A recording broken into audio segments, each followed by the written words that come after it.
తర్వాత ప్రత్యేక పాటలు.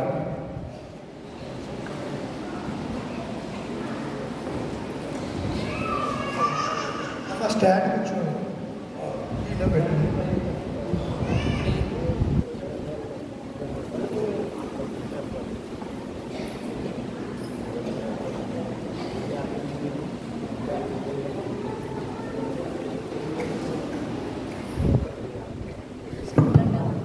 కళ్ళు వచ్చండి, కళ్ళు మూసుకోండి, ప్రార్థన చేసుకుందాం. దేవుడు సంవత్సర కాలం తమ అనుమూల్యమైనటువంటి ప్రేమ చేత మనల్ని కాచి దాచి కాపాడి భద్రతనిచ్చి ఆరోగ్యం ఇచ్చి క్షేమం ఇచ్చి నడిపించి 2025 సంవత్సరంలో ఆయన ప్రవేశపెట్టాడు. ఈ 2025 సంవత్సరం ఈ మొదటి దినాన ఎపిఫానియా నూతన దేవాలయంలో దేవుడు మన పితరుల ద్వారా తరువాతి కాలంలో ఇప్పుడున్నటువంటి జనరేషన్ ద్వారా ఒక సుందరమైన మందిరాన్ని కట్టుకొని అందులో ప్రభుని ఆత్మతో సత్యంతో ఆరాధిస్తూ ఆయన వాక్యాలని ఆయన మాటల చేత వాగ్దానముల చేత తృప్తిపరచబడుతూ బలపరచబడుతూ ఆధ్యాత్మికమైనటువంటి చింతన కలిగి దైవ నడిపింపులో దేవుని ఆశీర్వాదము మనము పొందాలని వినయముగా తల్లు వచ్చి చిన్న ప్రార్థన చేసుకుందాం. అందరూ ఏకాగ్రత కలిగి ఉండండి, మనోనిదానం కలిగి ఉండండి, దిక్కులు చూడవద్దు. దేవుడు ఎంతో కృప చూపించాడు. ఆ కృపను బట్టి ఒక్కసారి మన హృదయాన్ని ఆయన మాటల కొరకు సిద్ధపరచుకుందాం. పరమందు ఆశీర్వాద పరిశుద్ధులైన తండ్రి, ప్రేమ కలిగినటువంటి మా యేసయ్య నీకు వందనాలు, స్తోత్రాలు స్తోత్రాలు స్తోత్రాలు. ప్రభువా నిన్న నేడు ఏకరీతిగా ఉన్న దేవుడు, మారని దేవుడు, మార్పు లేని దేవుడు, ప్రేమించే దేవుడు, పాలించే దేవుడు, కాపాడే దేవుడు, రక్షించే దేవుడు, సంరక్షించే దేవుడు. తండ్రి నీకు వందనాలు స్తోత్రాలు. తల్లి మరిచిన, తండ్రి విడిచిన, నాని వారిని మూసివేసిన నేను నువ్వు ఎప్పుడు మమ్మల్ని మరువలేదు ప్రభువ, మమ్మల్ని ఎప్పుడు విడవలేదు. అరచేతుల్లో మమ్మల్ని చెక్కుకున్నావు ప్రభువ.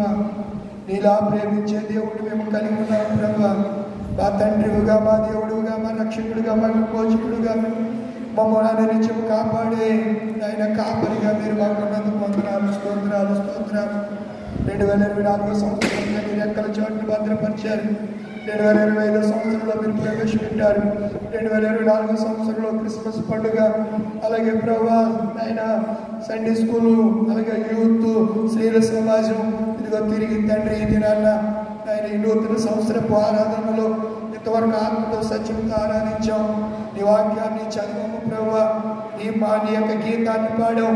ఇదిగో నీ వాక్యాన్ని వింటూ ఉండగా మాకు సహాయించండి. పరిశుద్ధాత్ముడ మమ్మల్ని ఒక్కొక్కరిని అభిషేకించండి, కొన్ని మాటలు మాకు అనుగ్రహించండి.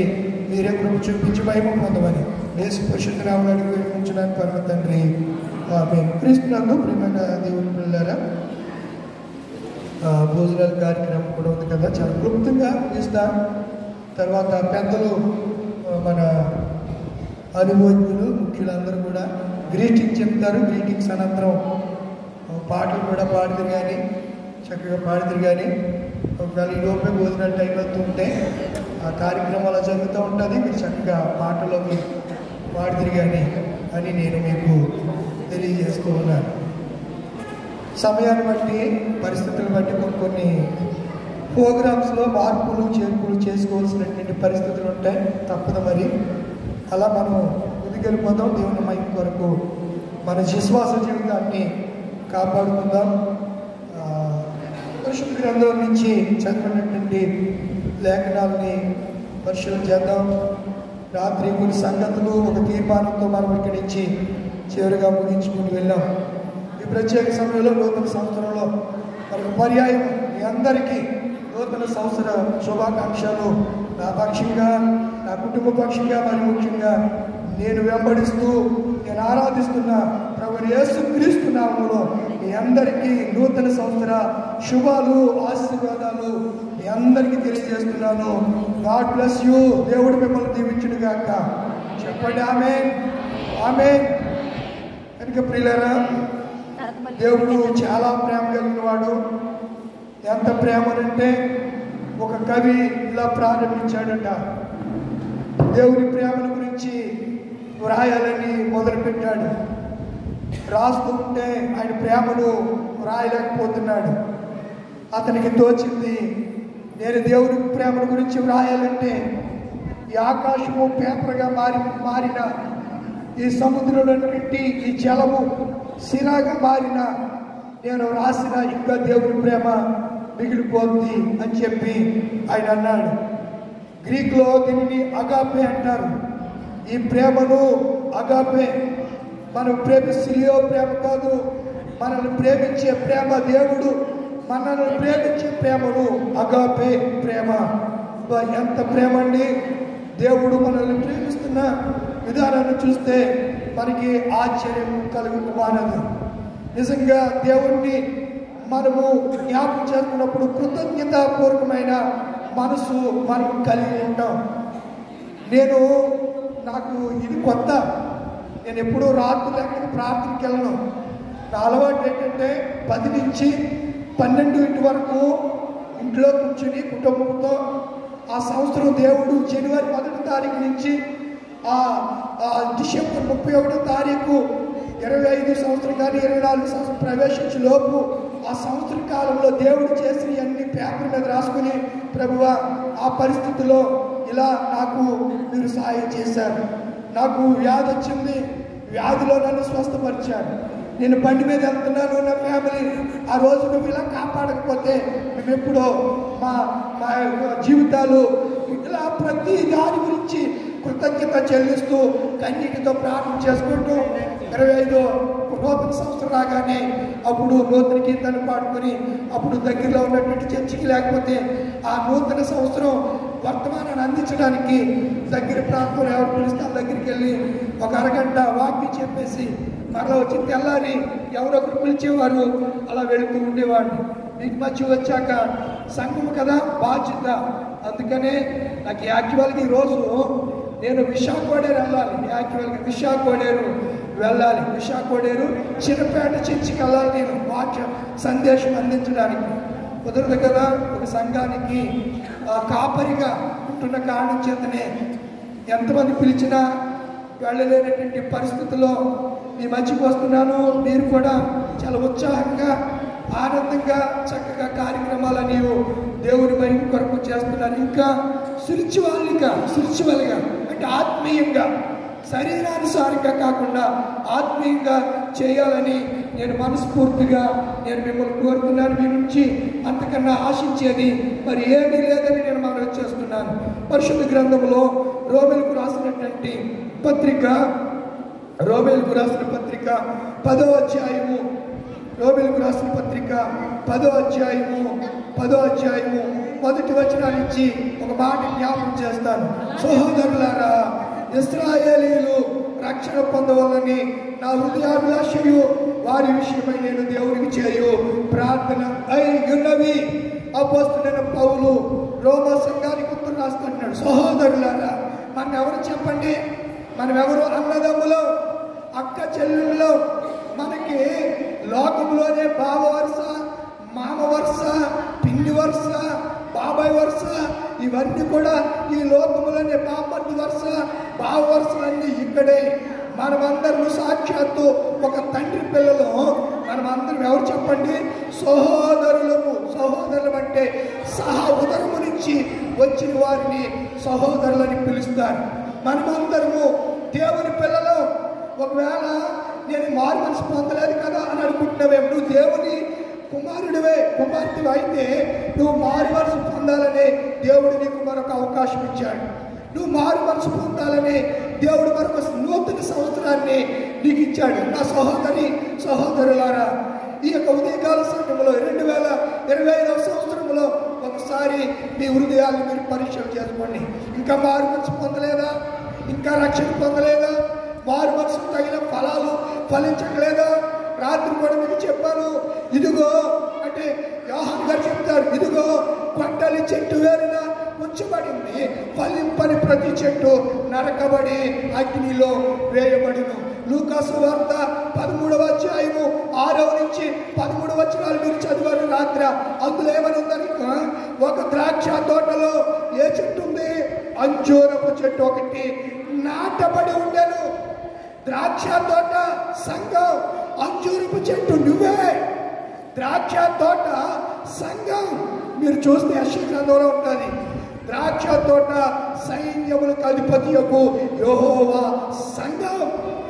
ఎపిఫానియా లూథరన్ అనే సంఘం ఒక ద్రాక్ష తోట అయితే, ఆ ద్రాక్ష తోటలో అంజూరపు చెట్టుగా నిన్ను ఏం చేశాడు ఆయన?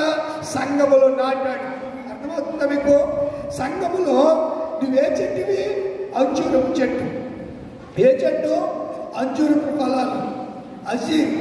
ఆ పండు ఈరోజు షుగర్ వ్యాధి కానీ చాలా వాటికి అంజీరు పండు, అంజూరపు పళ్ళు వ్యాధులకు నిర్మూలన చేయడానికి అంజూరపు పండు వైద్యులే దాన్ని ప్రిస్క్రిప్షన్లో రాస్తున్నారు. దాన్ని సజెషన్ చేసి ఈ పండు తినండి అని చెప్పి వారే చెప్తున్నారు. అంజూరపు పళ్ళు గురించి డ్రై ఫ్రూట్స్, అంజూరపు డ్రైలు ఉన్నాయి, బీవరిని కూడా పచ్చి కూడా అమ్ముతున్నారు ఈ మధ్యలో. కొత్తగా ఈ మధ్యనే దిగుమతి అయ్యాయి. ఎందుకు విషయాలు చెప్తున్నానంటే, ద్రాక్ష తోట సంఘం అయితే ఆ సంఘములో నిన్ను ఏ చెట్టుగా నాటాడట చెప్పండిరా? అంజూరపు చెట్టుగా నాటాడు. నాటితే ఇప్పుడు తోటలో నువ్వేం చేయాలి? ఇప్పుడు చెట్టు ఎందుకు వేస్తాం మనం చెప్పండి? మీరు వంగ తోట కానీ, బెండ తోట కానీ, బీరకాయని, లేదా ఇంట్లో ఏదైనా యాపిల్, నారింజ, ఏవేవో ఫలాలు, మొక్కలు మనసు ఇలా ఉన్నాయి కదా, ఇవన్నీ కూడా ఎందుకు వేస్తున్నామని మొక్కలను ఎందుకు నాడుతున్నాం? కాయలు కాస్తుందని, ఫలిస్తుందని. ఆ ఫలాలు తిన్నప్పుడు మనం ఏమంటాం? ఏమంటే పలానా ఆవిడ పులక్కాళ్ళు ఇచ్చిందండి, నోట్లు వేసుకుంటేనే మెత్తగా ఉన్నాయి, చాలా బాగుంది, గుజ్జు బాగున్నాయి, దానికి చాలా కంటే బాగున్నాయి. కొంతమంది నారింజగా ఇస్తారు, ఏమంటే ఇవి కమలాలాగా చాలా స్వీట్గా ఉన్నాయి, తీగా ఉన్నాయి. ఇలా మనం ఎప్పుడైతే మొక్క నాటుతామో ఆ ఫలాన్ని, ఆ ఫ్రూట్ వచ్చినప్పుడు, ఫ్రూట్ తిన్నప్పుడు మన అనుభూతి ఎలా ఉంటుంది చెప్పండి? ఎవరికైనా చెప్పకుండా ఉంటామా? ఎవరన్నా చుట్టాలు వస్తే మా పళ్ళు బాగుంటాయండి, పట్టుకెళ్ళండి అని కవర్లు వేసి మరి వాళ్ళకి సాగి పట్టుకెళ్ళండి, బాగుంటాయి, చాలా బాగుంటాయి.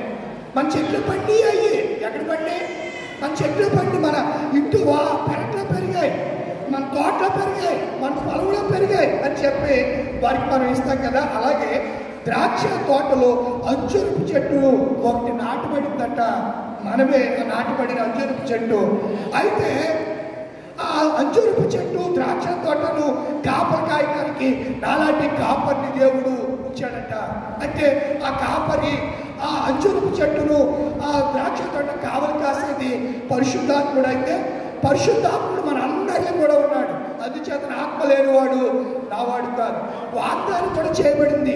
మీరు వాగ్దానము పరిశుద్ధాత్మ కొరకు మీరు ఏం చేయాలి? కనిపెట్టాలి. ఎక్కడ కనిపెట్టాలి? మేడగదిలో కనిపెట్టాలి.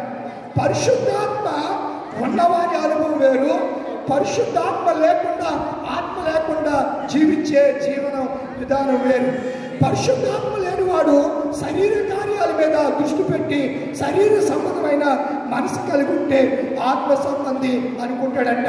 నా ప్రభుని ఏది తెచ్చి నిన్ను నేను దర్శించు, వేలాది కోడెలన్నా, విస్తారమైన నదులంతా, విస్తార తైలాన్న ఏమి తీసుకొచ్చి నిన్ను దర్శించును అని చెప్పి విరిగి నలిగిన హృదయంతో ఆత్మ సంబంధి దేవుని సన్నిధిలో దేవునికి బరిపెడతాడంట. అయితే ఇప్పుడు అంజూరపు చెట్టు కాయలు కావట్లేదు, ఫలాలు ఫలించట్లేదు.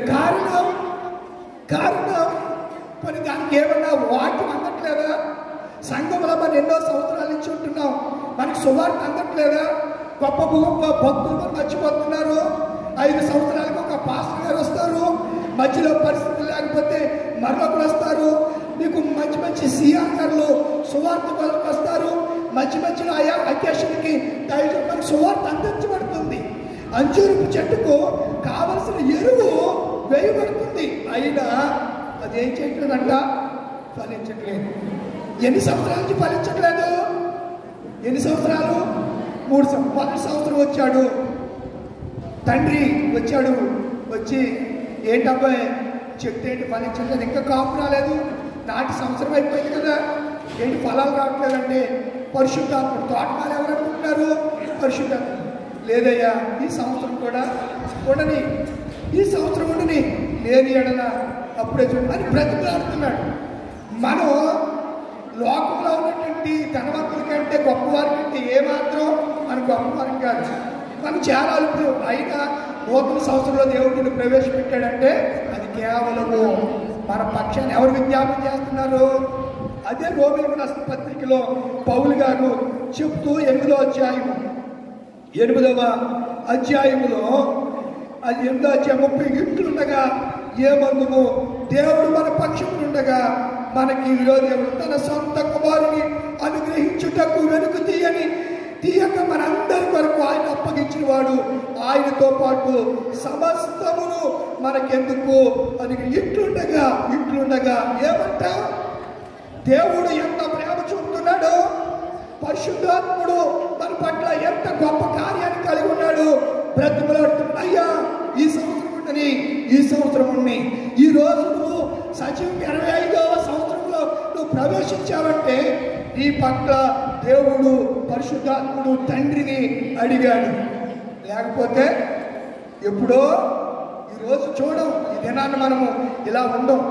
కానీ అంజూరపు చెట్టు ఏం చేయాలి చెప్పాలి. ఏం చేయాలి? ఫలాలు ఫలించాలి. ఫలాలు ఫలించాలంటే ఆ చెట్టుకు చేర్చుకున్న పోషణ అంతా అది తీసుకున్న తరువాత కూడా అది ఫలాలు ఫలించకపోతే ఆ చెట్టును నరికేస్తారా ఉంచుతారా? చెప్పండి. నరికేస్తారా? నరకకపోతే దానిని ఆ ప్రాంతంలో నుంచి తీసివేయకపోతే ప్రక్కనున్న చెట్లు కూడా గొడ్డుపోతి అయిపోతాయి. కొన్నిసార్లు చూడండి, పోతు తాటి చెట్లు ఉంటాయి, పోతు బొబ్బరి చెట్లు ఉంటాయి. చూసారు మీరు ఎప్పుడన్నా? అవి కాయలు అవి. కానీ వీటికంటే అవి ఎలా ఉంటాయి? బలంగా, దృఢంగా. వాటి వేరు కూడా భూమిలో బహుబలంగా వెళ్ళిపోతుంది లోపలికంతా. అవి గాలికి వచ్చిన కొమ్ముని పడవు, చాలా స్టాండర్డ్గా ఉంటాయి. అమెరికా దేశంలో ఈ క్రిస్మస్ ట్రీ ఉంది కదా, ఈ క్రిస్మస్ ట్రీ అంటే మనం చింత చెట్టు పెడతాం. యాక్చువల్గా ఇదే కరెక్టు. అక్కడ వాళ్ళకి అవి ఉంటాయి కాబట్టి అవి పెడుతున్నారు, ఏం తప్పేం కాదు. ఆ చెట్టు వేళ్ళు, ఆ చెట్టు ఇంచుమించు 100 మూరలు పెరుగుతుంది క్రిస్మస్ చెట్టు. ఎన్ని అసలు టొరంటోస్ అంటారు. అమెరికా దేశంలో వచ్చిన టొరంటోస్ అంటే పెనుగాలులు. ఆ గాలులు కూడా చెట్టు ఎరగదు, అలాగే ఉంటుంది. మనకి ఇక్కడ 150 కిలోమీటర్ల వేగంతో గాలులు వీస్తే తాడి చెట్టు ఏంటి అన్నీ కూడా భూమిలో తగిలించి పడిపోతాయి. తాడి చెట్టు కొమ్ముని పడదు, కానీ మిగతా చెట్లు చాలా సర్వసాధారణంగా గాలి దుమ్ములకి ఏమైపోతాయి చెప్పండి? పడిపోతాయి, విరిగిపోతాయి. అక్కడ అమెరికా దేశంలో క్రిస్మస్ చెట్టు ఆ వేళ్ళు అది పైన ఉంటుంది, కానీ వేళ్ళు చాలా దృఢంగా మొత్తం అక్కడున్న ఆ సరౌండింగ్ ఏరియా అంతా కూడా వ్యాపించేస్తాయి. ఎన్ని గాలి దుమ్ములు వచ్చినా మనకి 150 అమెరికా దేశంలో, కెనడాలో, యూరోపియన్ కంట్రీస్లో 200 కిలోమీటర్ల వేగంతో గాలులు, పెనుగాలులు బీభత్సం సృష్టిస్తూ ఉంటాయి. ఒకసారి మన ఆంధ్రప్రదేశ్లో గత ప్రభుత్వం అనగా చంద్రబాబు నాయుడు ప్రభుత్వం, జగన్ ప్రభుత్వం కాకుండా ప్రభుత్వం ఉన్నప్పుడు హుదూద్ తుఫాన్ అని వచ్చింది. మొత్తం వైజాగ్ అంతా ఏమైపోయి చెప్పండి? తుడిచిపెట్టుకుపోయింది. కరెంట్ సప్లై, ఎలక్ట్రిసిటీ అన్నీ కూడా సర్వనాశనం అయిపోయాయి. పునరుద్ధరించడానికి చాలా దినాలు సమయం పట్టేసింది. తర్వాత ఎప్పటికో యుద్ధ ప్రాతిపదిక మీద అధికారులందరూ తిష్ట వేసి త్వరితగతిన ప్రజలకు కరెంటును, నీటిని సరఫరా చేసినట్లుగా మనం తెలుసుకుంటున్నాం. అయితే అంజూరపు చెట్టు 3 సంవత్సరాల నుండి ఉన్న ఫలాలు లేకపోతే ఆ తోటమాలి, ఆ యజమానుడు వచ్చి తోటమాలిని అడుగుతున్నాడు, ఇక తీసే అంటే తోటమాలిని అంటున్నాడు, అయ్యా ప్లీజ్ ఈ సంవత్సరం ఎన్ని సంవత్సరాలు ఇస్తున్నాడండి మన దేవుడు మన జీవితాలు. ఎన్నో సంవత్సరాలు, ఎంతో ఆయుష్కాలాన్ని దేవుడు మనకి ఇస్తున్నాడు. కీర్తన గ్రంథంలో మనం చదువుకున్నాం, మా ఆయుష్కాలం 70 సంవత్సరాలు, అధిక బలమున్న 80 సంవత్సరాలు అగ్నిను, వాటి వైభవము ఆయాస దుఃఖమే. మన సంవత్సరాలుగా తీసుకున్నాయి. సంవత్సరములు మన మీద నుంచి తరిగిపోతూ ఉన్నాయి కనుక మనము ఆయనతో గడిపే అనుభవంలోనికి మనము చేయాలి. ఆయనతో సంభాషించే అనుభవంలోనికి మన మానవుడి జీవితాలు మధురంగా చేయబడాలి. మధురమైనటువంటి జీవితాలుగా మన జీవితాలు ఉండాలి. ఫలించే చెట్లుగా మనం ఉండాలి. కారు ద్రాక్షల చెట్ల వలె, ద్రాక్ష తీగల వలె ఉండకూడదు. నాలో ఫలింపని ప్రతి తీగను అమ్మందంట. బైబిల్ చదవమంటే తీగలంటే మానేసి ఈగలంటుందండి. ఏంటి ఈగలు కాదు. యోహాను సువార్త 15వ అధ్యాయంలో నేను వ్యవసాయకుడను, నా తండ్రి వ్యవసాయకుడు, నేను ద్రాక్షవల్లిని, నాలో ఫలింపని ప్రతి తీగ తీసి పారవేయబడును. ఫలింపని తీగలు ఉండడానికి వీల్లేదండి. ఫలించు, ఎప్పటికైనా ఫలించు. ఎంతకాలం ఫలాలు లేరు జీవితం నీకు అర్థం అవడం కోసం ఓ మాట 2 మాటలు చెప్పి ముగిస్తాను, మీకు బాగా కనెక్ట్ అవుతాను. పిల్లలు లేని వాళ్ళని, పిల్లలు కలిగిన ఆ అమ్మ ఎలా చూద్దాం చెప్పండి. చెప్పడంటే మీకు తెలుసు కదా, ఎంత చులకలు చూపో, ఎంత ఈర్ష్యో, నాకు మాత్రమే ఉన్నారు పిల్లలు అన్నట్టు. అలా పిల్లలు కలిగిన ఒక ఆమెని ఎత్తు చూపు మాట్లాడితే భరించలేక దేవుని సన్నిధికి వెళ్ళి, ప్రభువా ఈ సంవత్సరమైన నాకు బిడ్డనివ్వా. ఏటాటా వెళ్ళలేదట. ఎవరు తీసుకుని? భర్తను తీసుకుని, ఎల్కానాను తీసుకుని. ఆ ఎలా వెళ్ళిన స్త్రీ ఎవరు? హన్న. ఏటేట ప్రతి సంవత్సరం కొంతమందికి ఒక సంవత్సరం అంతా దేవుడు ఉంటే 2వ సంవత్సరంలో ఆరిపోయే దీపాలుగా ఉంటారు, దిగజారిపోతున్నారు. ఆత్మలో ప్రియుల వెచ్చదనం లేదు, ఆత్మలో తీక్షణమైన వేడి లేదు. అయితే ఆమె ప్రతి సంవత్సరం వెళ్తుంది, దేవుని అడుగుతుంది. ఈ సంవత్సరం ఇవ్వ ప్రభువా, ఈ సంవత్సరం ఈ ప్రభువా అని చెప్తుంది. ఈమెకి ఇంకా పిల్లలు కలగపోవడం చూసి ఇంక ఇదా ఈ సంవత్సరం పిల్లలు పుట్టారంటే దీనికి ఇదా గొడ్డుమొత్తి అని పిల్లిన హన్నాను దెబ్బ పొడుపుల మాటలు మాట్లాడుతూ ఉంది. మాట్లాడుతుంటే ఆమె హృదయం పగిలిపోయింది. ప్రియుల ఆమె వ్యాధిని చెందింది. దేవుని మందిరానికి వెళ్ళి కుమ్మరిస్తుంది. అయ్యా యెహోవా, ఈ సంవత్సరమైన నన్ను కరుణించవా, ఈ సంవత్సరమైన నా గర్భాన్ని తెరవవా, ఈ సంవత్సరమైన నాకు గర్భఫలం ఇవ్వా అని దేవుని సన్నిధిలో మనోవ్యాకులు కలిగి ఊలుగుతూ కువ్వవలే ఊలుగుతూ ప్రార్థన చేస్తుంటే ఆ ప్రార్థన ఎవరున్నారు? పిన్నింద కంటే అన్న యొక్క సంతానం గొప్పగా చరిత్ర పుట్టుకలోకి ఎక్కింది. ఆ సంతానంలోంచి వచ్చిన వాడు, అన్నకు పుట్టినవాడే సమూయేలు. ప్రవక్తగా, ఆ యాజకుడిగా, న్యాయాధిపతిగా 3 పాత్రలు పోషించినటువంటి వారు చరిత్రలో ఎవరు కూడా లేరు. గొప్ప ప్రవక్త సమూయేలు రామాలో వస్తున్నాడంటేనే ఊరి ప్రజలు గజగజలాడుతూ ఉండేవారు. బెత్లెహేముకు వస్తున్నాడు అంటే సమూయేలు ఎందుకు వస్తున్నాడని వారు భయపడిపోతూ ఉండేవారు. ప్రవక్తను చూచి వారు గడగడ వణికే పరిస్థితులు ఆ కాలంలో ఉన్నాయి. కనుక చాలా మంది పిల్లరా ఈ సంవత్సరం అంటారు, మరొక సంవత్సరం కొంతమంది తీర్మానాలు చేసుకుంటారు, తీర్మానాన్ని ఫుల్ఫిల్ చేయలేనటువంటి పరిస్థితులు ఉంటూ ఉంటాయి. కనుక మనం ఆలోచన చేయవలసింది ఏమిటి అనగా, దేవుడు మనకిచ్చిన సమయంలో మనం ఏం చేద్దాం? ఫలిద్దాం. దేవుడు మనకిచ్చిన ఈ సంవత్సరంలో అయినా మనం ఏం చేద్దాం? ఫలాలు ఫలిద్దాం. కారుద్రాక్షాలు కాదు మనం కాసేది, తీయని ఫలములు, ఫలభరితమైనటువంటి ఫలములు. భక్త్ సింగ్ గారి దగ్గర ఆయన ఎప్పుడు మోకాళ్ళ మీదే ఉండేవారంట. ఎవరు? బ్రదర్ భక్త్ సింగ్ గారు. సిక్కు పంజాబ్ రాష్ట్రానికి చెందిన ఆయన హైదరాబాద్ హెబ్రోను సహవాసం అని సుమారు 1000 సంఘాలు ఉన్నాయి. 50 దేశాల్లో వారి పరిచర్య ఉంది.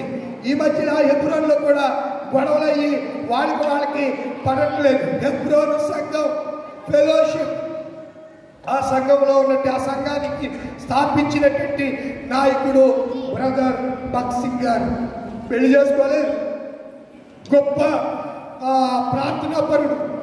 ఆయన ప్రార్థన చేస్తేనంట మోకాళ్ళ మీద ఆయన ఉంటే డబ్బులు కోకొల్లలుగా ఆ పరిచర్య కొరకు వస్తూ ఉండేవంట. ఒక దినాన్న ఒక దేశానికి ఆయన వెళ్ళాలి. ఫ్లైట్ టైం అయిపోయింది, తప్పకుండా అటెండ్ అవ్వాలి. ఫ్లైట్ వెళ్ళిపోయింది. ఈయన అన్నాడట, లేదు ఫ్లైట్ వెళ్ళదు, తప్పనిసరిగా దేవుడు నాతో చెప్తున్నాడు అని అన్నాడంట ఆయన. వాళ్ళందరూ నవ్వారు. తీరా అక్కడికి వెళ్ళేటప్పటికి, ఎయిర్పోర్ట్కి వెళ్ళేటప్పటికి ఫ్లైట్ వెళ్ళిపోయి మరలో పావు గంటకు అరగంటకు మరలా ఏమైంది, తిరిగి వచ్చేసింది. అనౌన్స్ చేశారంట, పలానా టికెట్ కలిగినట్టు బక్సింగ్ ఆయన రాలేదని చెప్పి అనౌన్స్ చేశారంట. అప్పుడు మరలా ఆయన ఫ్లైట్ ఎక్కి అక్కడికి వెళ్ళి సువార్త చెప్పాడు. బాబా ఎంత గొప్ప దైవజనుడు అండి మొంగమూరి దేవదాసయ్య గారు. ఒక దినాన్న ఆయన రాజమండ్రిలో ఆయన లోదరగిరి అని ఉంటుంది. ఇప్పుడు కూడా లోదరగిరి మెయిన్ గేట్ ఉంటుంది. మీరు ఎప్పుడైతే చూడండి, ఇక్కడ చిన్న గుడిసు ఉంటుంది, ఈ పక్కన హర్ష్ కుమార్ కాలేజీ ఉంటుంది, Rajiv Gandhi institute of technology అని పక్కన ఉంటుంది, గేట్ ఉంటుంది.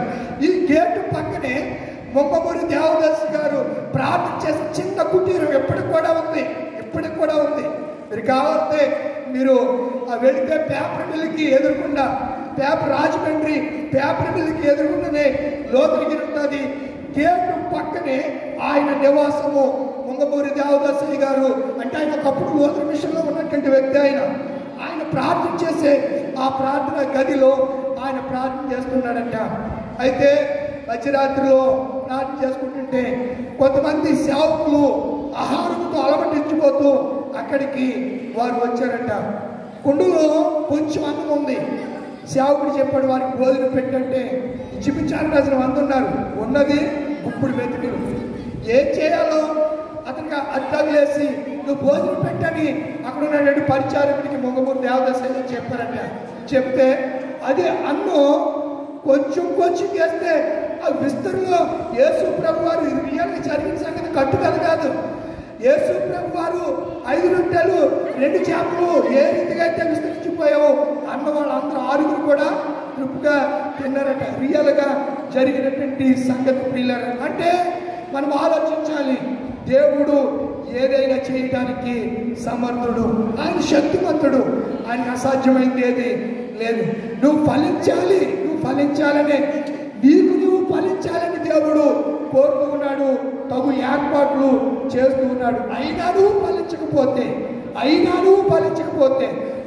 నువ్వు కాపు కాయకపోతే, అయినా నువ్వు ఫలాలు ఇవ్వకపోతే, నువ్వు చేదు ద్రాక్షాలు కాస్తే, నువ్వు కారు ద్రాక్షాలు కాస్తే ఎంతకాలం సహిస్తాడండి దేవుడు? నీ పిల్లల పట్ల నీ సహనం ఎంతకాలం?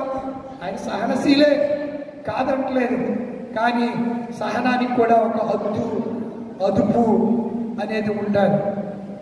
మనలో చాలామందికి సహనం అనేది ఉండదు. సహనాన్ని మనం ఏం చేసుకోవాలి? ఒక నిమిషం ఉంది. సహనాన్ని మనం ఏం చేసుకోవాలి? అరవర్చుకోవాలి.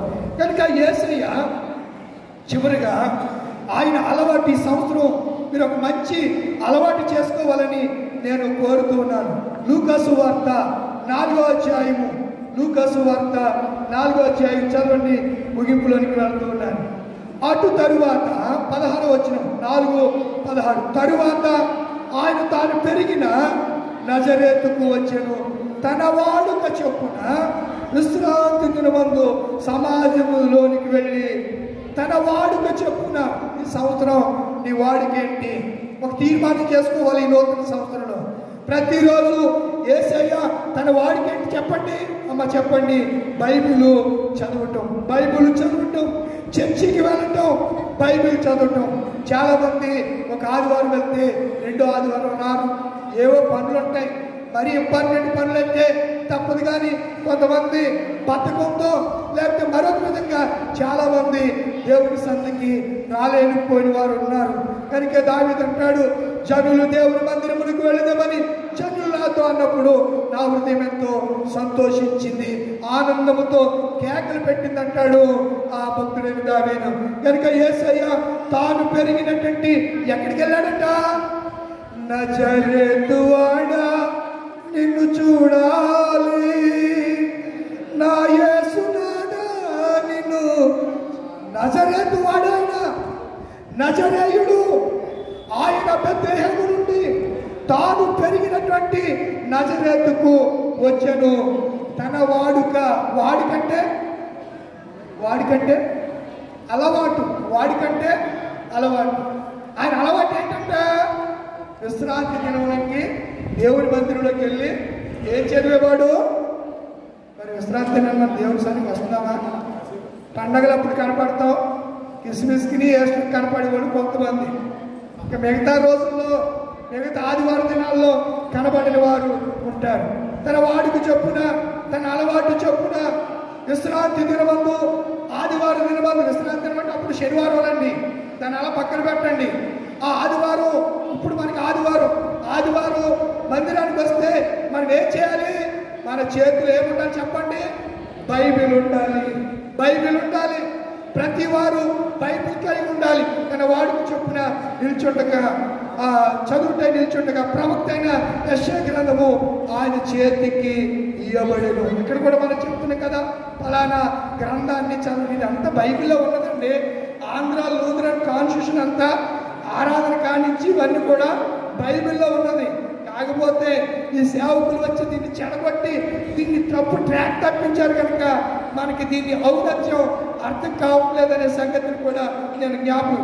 ఇప్పుడకు గ్రంథం వెప్పుగా ప్రభు ఆత్మ ఎవరి మీద ఉందంట? ఎవరు చదువుతున్నారు ఇది? ఈ మాట ఎక్కడుంది?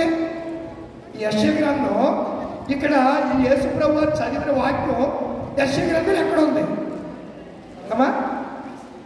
యెషయా గ్రంథం 61 అనుకుంటా. చూడండి, యెషయా గ్రంథం 61లో అనుకుంటా ఆ విషయాలు మనకి కనబడతాయి. యెషయా గ్రంథం 61లో విషయాలు చాలా తేటగా మనకు కనబడతాయి. ఓ ప్రభు ఆత్మ, ఇప్పుడు మీరు ఏం చేస్తారంటే, ఒకడు పాత నిబంధన చదవండి, ఒకడు లూకా సువార్త 4వ అధ్యాయము 16 వచ్చిన నుంచి మరొకటి చదవండి. ముందు యెషయా గ్రంథం చదవండి. ఎవరి ఆత్మ అంట? ప్రభువగు యెహోవా ఆత్మ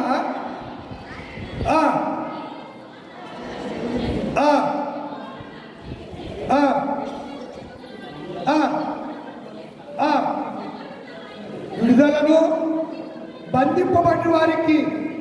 చూడండి, అక్కడ నేను పాయింట్ చేస్తాను. ఒకటి యెషయా గ్రంథం చదివినప్పుడు అక్కడ రాయబడిన మాట ఏంటనగా దీనులకు సువార్తమానము.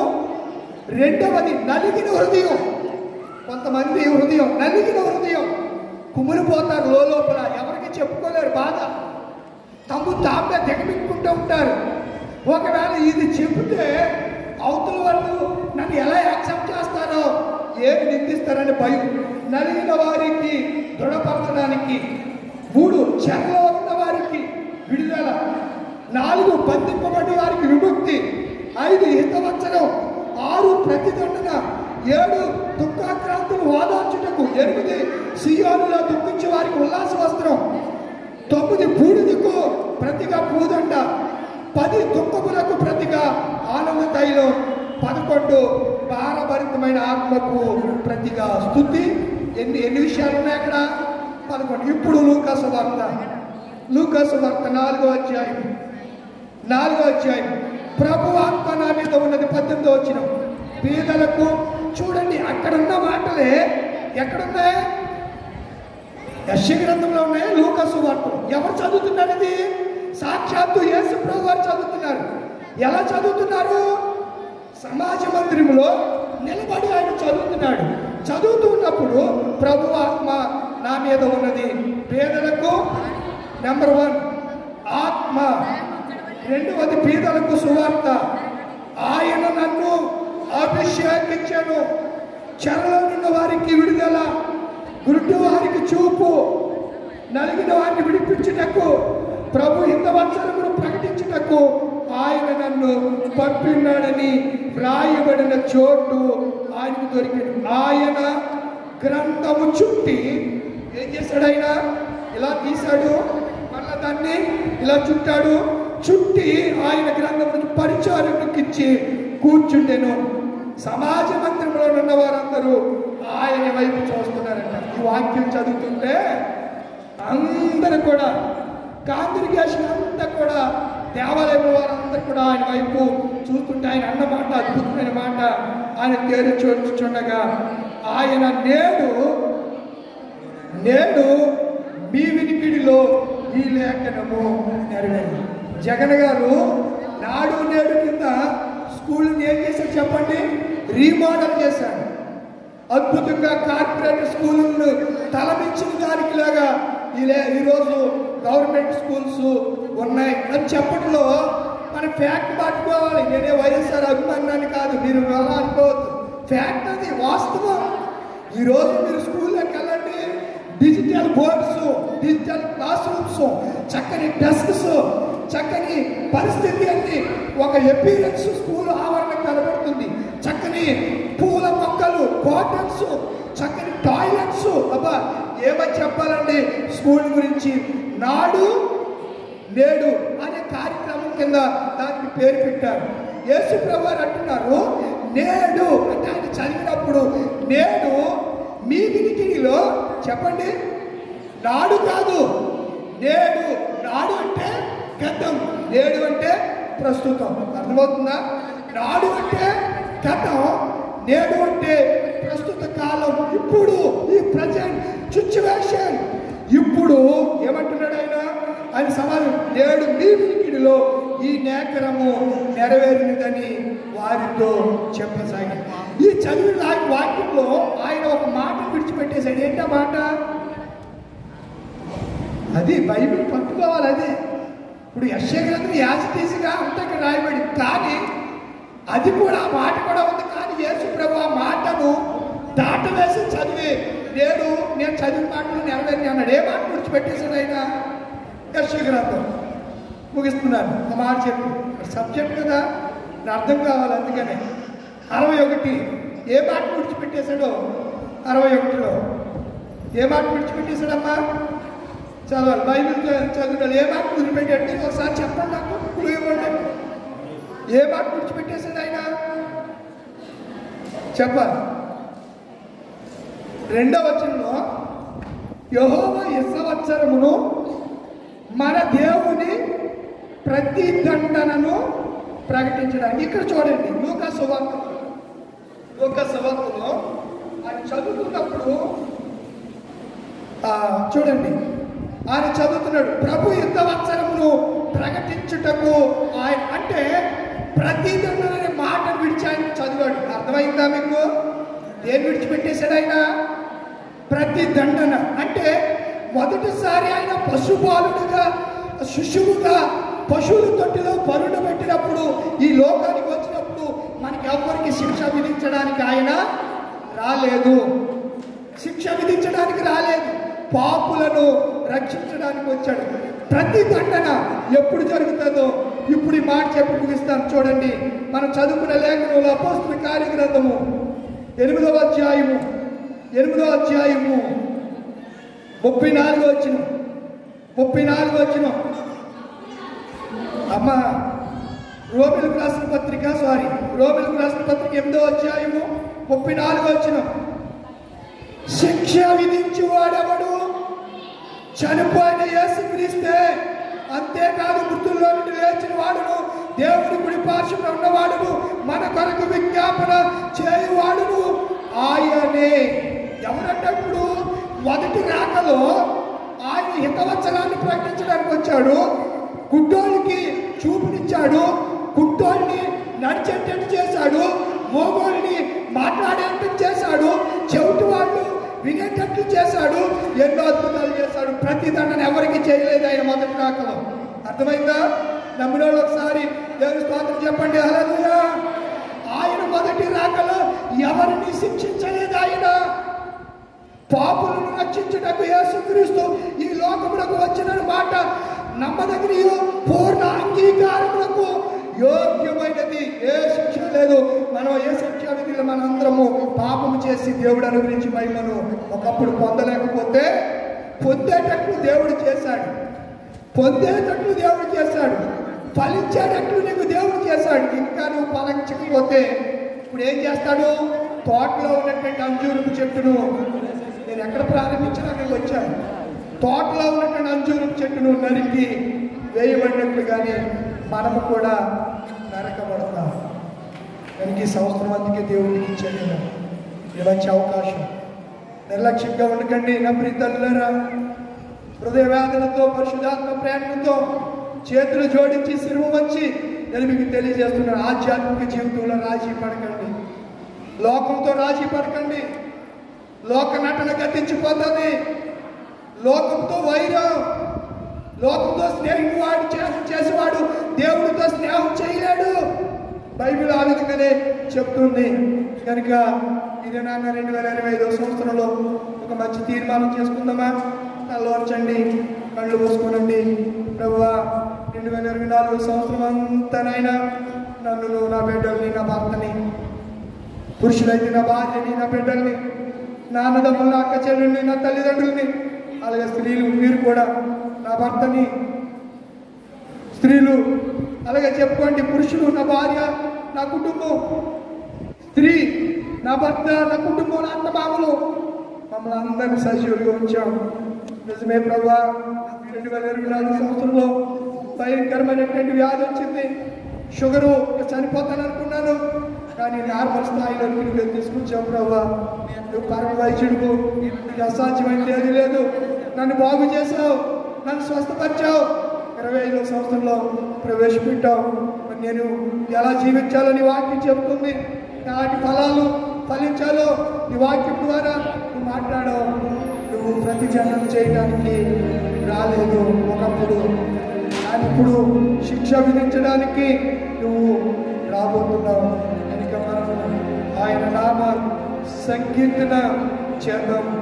పల్లవి పాడుతూ ప్రార్థన చేసి నేను ముగించాలని, మిమ్మల్ని ఆధ్యాత్మికంగా లోతులోనికి తీసుకువెళ్ళాలని నేను ఆశపడుతున్నాను. నీతో గడిపే ప్రతిక్షణము ఆనంద బాష్పాలు ఆగవయ్యా. నీతో గడిపే ప్రతిక్షణము ఆనంద బాష్పాలు ఆగవయ్యా. కృపతల చగా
గానము ఊరికనే ఉంటుందా?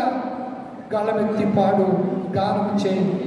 సర్వోన్నతుని యొక్క శక్తి నిన్ను కమ్మునుగా, పరిశుద్ధాత్మ చేత నువ్వు అభిషేకింపబడుతుగా, పరిశుద్ధాత్ముడే నిన్ను నడిపించుగా. నీ నూతన సంవత్సరంలో నీకు ఆటంకంగా ఉన్న, అడ్డుగా ఉన్న రాజమార్గములను పయనిస్తూ ఉన్నప్పుడు ఉన్న ప్రతి ఆటంకాన్ని ఆయన తొలగించబోతున్నాడు. ఆయన వాక్యాన్ని నమ్మిన వారందరూ ఒకసారి మనస్ఫూర్తిగా ఆమె చెప్పండి, స్తోత్రం చెప్పండి. నేను ప్రార్థన చేయబోతున్నాను. స్తోత్రం తండ్రి, స్తోత్రం. థాంక్యూ పరిశుద్ధ తండ్రి, జీవన నీకు వందనాలు ప్రభువా. 2024 సంవత్సరం అంతయు కాచావు, కాపాడావు, పోషించావు తండ్రి. ఏ రోజు నాకు కొరత లేదు నాయన, లోటు లేదు. ఆహారాన్ని సమృద్ధిగా ఇచ్చావు. గిన్నె నిండి పొర్లింది ప్రభా. పచ్చిక బయలులో పరుండ చేసావు నాయన. శాంతికరమైన జలం చెంతకు నడిపించావు ప్రభా. ప్రాణములకు సేద తీర్చావు ప్రభా. నీతి మార్గముల మమ్మల్ని నడిపించావు నాయన. ఇలాంటి దేవుడు ఏ ప్రజలకున్నాడు ప్రభా? ఏ జనులకున్నాడు? ఏ ప్రజలు అని చెప్పబడుతున్నారు. ఏ ప్రజలకు ఇలాంటి దేవుడు లేడు ప్రభువా. మీరు మాత్రమే మాకు దేవుడిగా ఉన్నారు. మీరు మాత్రమే పోషకుడిగా ఉన్నారు. మీరు మాత్రమే కాపాడిగా ఉన్నారు. మీరు మాత్రమే రక్షకుడిగా ఉన్నారు. ఈ నూతన సంవత్సరంలో కాపాడండి ప్రభువా. ఈ నూతన సంవత్సరంలో రక్షించండి ప్రభువా. ఈ నూతన సంవత్సరంలో పరిశుద్ధ ఆత్మ చేత ఎపిపాన్యాలు సంఘంలోని బిడ్డల్ని, పెద్దల మొదలుకుని పిల్లలందరినీ ఆత్మ చేత అభిషేకించండి. పిల్లలనేమి పెద్దలనేమి అందు భయభక్తులు కలిగి వారి అందరి మీద నా ఆత్మను కుమ్మరిస్తాను అని మీరు చెప్పారు ప్రభువా. బిడ్డలందరి మీద కుమ్మరించండి. చెప్పబడిన వాక్యం హృదయంలో భద్రపరచండి ప్రభువా. నాయన ఫలింపు చేయండి. 30దంతులుగా, 60దంతులుగా, 100దంతులుగా ఫలింపు చేయండి ప్రభువా. నూతన సంవత్సరంలో ఇంకా చాలా మంది పాటలు పాడడానికి, గ్రీటింగ్స్ చెప్పడానికి, ఆయా పర్ఫార్మెన్స్ నాయన వారి చేయించుకున్న దానిని జరిగించడానికి, చేయడానికి ప్రభువా స్థిరమైన మనసు కలిగి ఉన్నారు ప్రభువా. ఇవన్నీ జరుగుతూ ఉండగా మీరు సహాయం చేసి వాక్యాన్ని హృదయంలో భద్రపరచమని ఆ సంఘానికి ఇచ్చినటువంటి సంఘ పెద్దలు, పిసిసి వీళ్ళందరినీ డెలిగేట్ గారు, పాస్టర్ గారు, స్త్రీల సమాజం, యూత్ సమాజం, సండే స్కూలు, ప్రతి వారిని నూతన సంఘంలో ఈ గొర్రెలపూడి సంఘంలో ఉన్న బిడ్డలందరినీ చేతిగా అప్పగించుకుంటూ పరిశుద్ధ ఆత్మ చేత నడిపించి కాపాడి భద్రపరచమని మా ప్రభువు యేసుక్రీస్తు ద్వారా వేడుకుంటున్నాను తండ్రి. ఆమేన్. మీ అందరికి వందనాలు. తర్వాత దేవుడిస్తున్న కార్యక్రమం అవ్వలేదు. ఇప్పుడు సెక్రటరీ గారికి సంబంధిస్తున్నాను.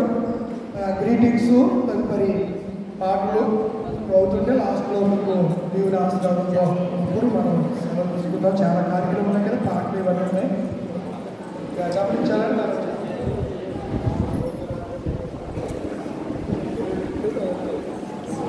సంఘస్థులందరికీ నూతన సంవత్సర శుభాకాంక్షలు. ఇప్పుడు కొంతమంది పెద్దవాళ్ళు హ్యాపీ న్యూ ఇయర్ చెప్పడానికి ముందుకు రావాల్సిందిగా కోరుచున్నాం. గోడ్ల జ్ఞానప్రకాశం గారు ముందుకు రావాల్సిందిగా కోరుచున్నాం. అదేవిధంగా